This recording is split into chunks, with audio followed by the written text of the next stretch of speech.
tell you, like, I don't know what I put on it. Hmm. You know what I'm Yeah. saying? I don't know. I mean, I might come up with 3 things. Yeah. Not, not a lot of things, because I don't give thought to that. Yeah. So, had you given thought to that before? A little bit. I mean, as a family, we'd done a little bit like, what do you want to do someday, and so we had some notes on that I'd taken on the phone maybe 6 or 7 years ago. And then one thing I did with everybody that reported to me, I guess I can admit this now that I'm not at Parkview anymore. I won't get in trouble for not following the rules for the HR performance evaluations.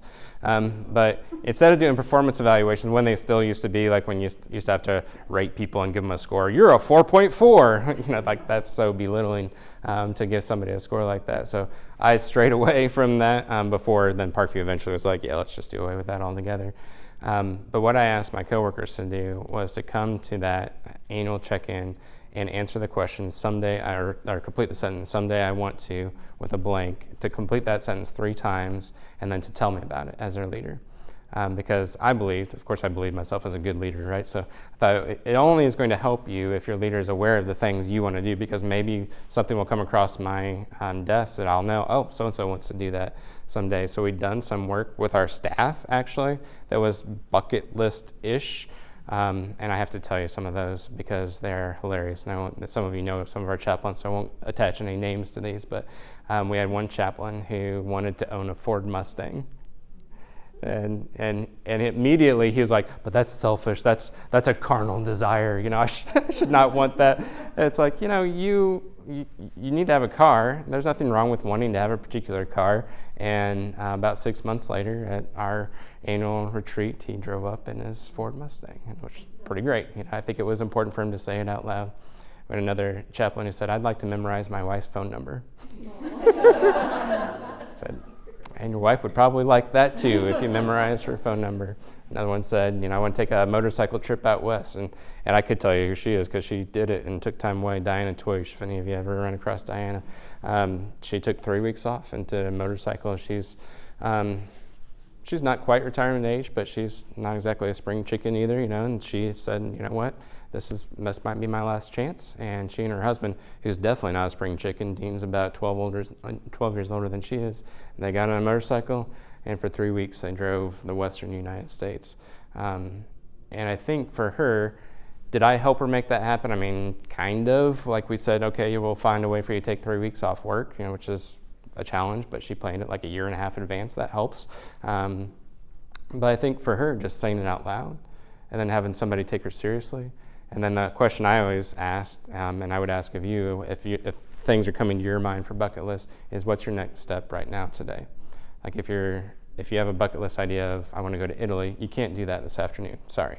It's going to be almost impossible to do. Are you going to do that this afternoon? 7 days? Okay. Not counting anything. But you had to do something before that, right? You had steps to take. I had to make a decision. Yeah. Pull the trigger and buy the tickets. Okay, so is this a bucket list item for you? It was something I've always wanted to do. Yeah.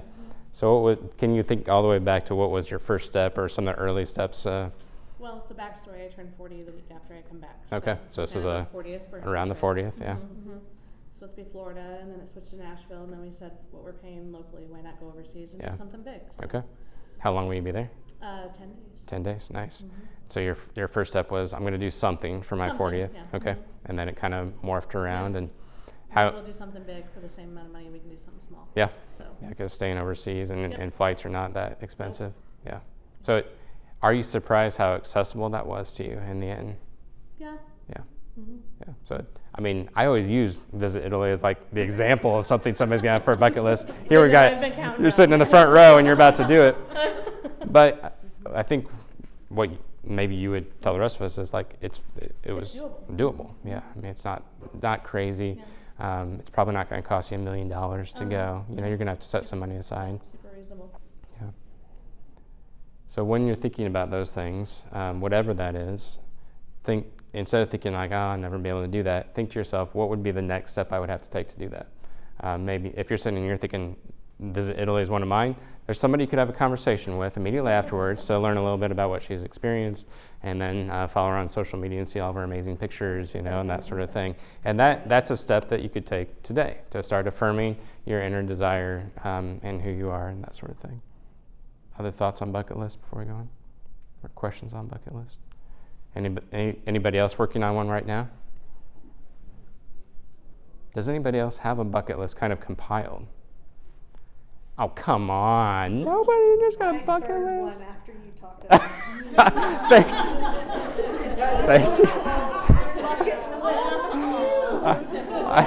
you. Yours is much cuter than this is mine. Yours is much cuter. I just divided it into categories, like places I want to travel, restaurants I want to go to, places I want to take my girls, because all my kids are adults now. So. That's awesome. That's awesome. Anybody else? You were putting your hand up? Yeah, so I created a bucket list in my head, but didn't title it bucket list until you just brought it up. Okay. So I was doing it, not knowing that was what I was doing. But I decided, or I realized that I really enjoy hiking a lot, being out in nature, and so I was like, you know what, I want to visit all the national parks. But then I was like, well, that's pretty big because there's like 6 in Alaska and there's some islands in there. So then I was like, why don't I start a little bit smaller? And I'm going to try to visit all of the state parks first. And then branch out. Yeah. And have you started that? Yes. Okay. How far are you into that? How many state parks so far? 3 state parks. Nice. I've been to 2 national parks. Okay. And I've got a fall trip already planned where I can hit up 3 more national parks. Yeah. So I'm kind of doing them simultaneously. Nice. What does that do? So I'm going to ask you some questions about that, if that's okay. What does that do for you? Obviously, it's great. You're out there when you're hiking and you're seeing those places, that sort of thing. When you're at work or things are stressful in your normal life, does that do anything for you leading up to? Sure. Being physically active, it helps me relieve stress. So using my weekends and taking time off to go and do something that's physically challenging, visually pleasing, somewhere new I've never been. I carry that back with me, so then when I come back I do feel more refreshed. Yeah. It's also a little bit of a spiritual thing for me, being out in nature, and so it kind of helps reset my I don't know, the way that I'm thinking. So when I come back I do feel refreshed. Yeah, awesome. Thank you for sharing that. Did you have your hand up? So when I retired... That's the second time we got the air quotes for retired. I mean, I had no idea what I was, who I was anymore, because I'm a nurse.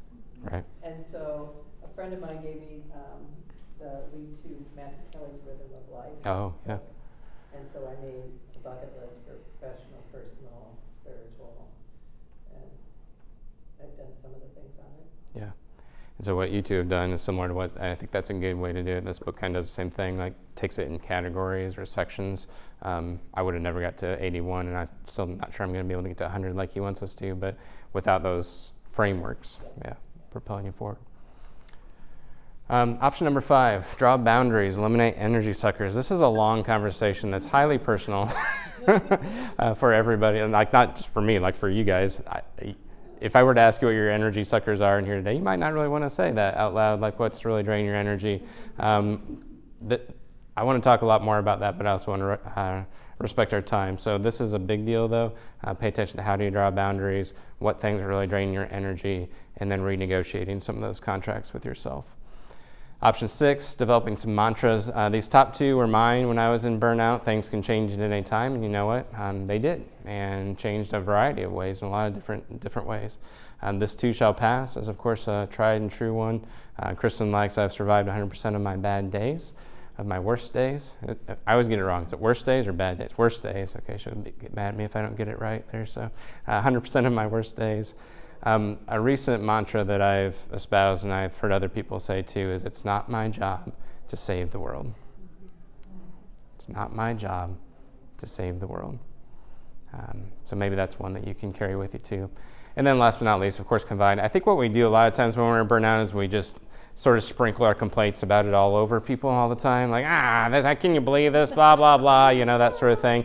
That's not super helpful, but sitting down with one person or 2 people and be like, this is how this is affecting me internally, and this is what's happening inside of me is a big deal.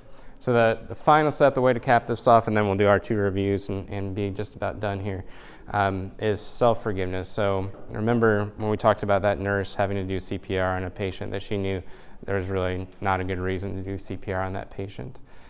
If I would have come to her as the ethics committee chairperson and say, you should not feel bad. You did nothing wrong. You abided by the doctor's orders. The family asked for this, so don't feel badly about what you had to do. Would that have helped her? No, because she would still feel badly about it. And so when I say that her only pathway forward is self-forgiveness, it's actually not because she did something bad. It's because she violated something that was inside of her. And so she needs to forgive herself. By the way, it's not just clinical nurses and bedside nurses that sometimes need to forgive themselves.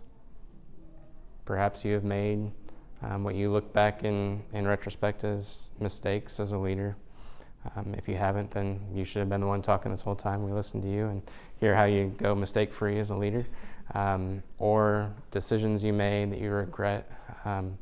Self-forgiveness says, it's okay that I have that value still. Like for the nurse, she can forgive herself and say, it's okay that I have the value that people should be treated with comfort, with compassion, that their voice should be heard, that sort of thing. So it affirms those values. It says, I don't have to ignore those values going forward, because that's sometimes the effect after moral distress and moral injury is to say, well, apparently my values are just going to get transgressed all the time. We just move forward with that and try to deal with it. But second of all, that self-forgiveness also affirms my personal value, that I still have value, I still have dignity as a human being, but also as a team member in what I'm doing here. So this is the QR code. This is for my review, so this is going to take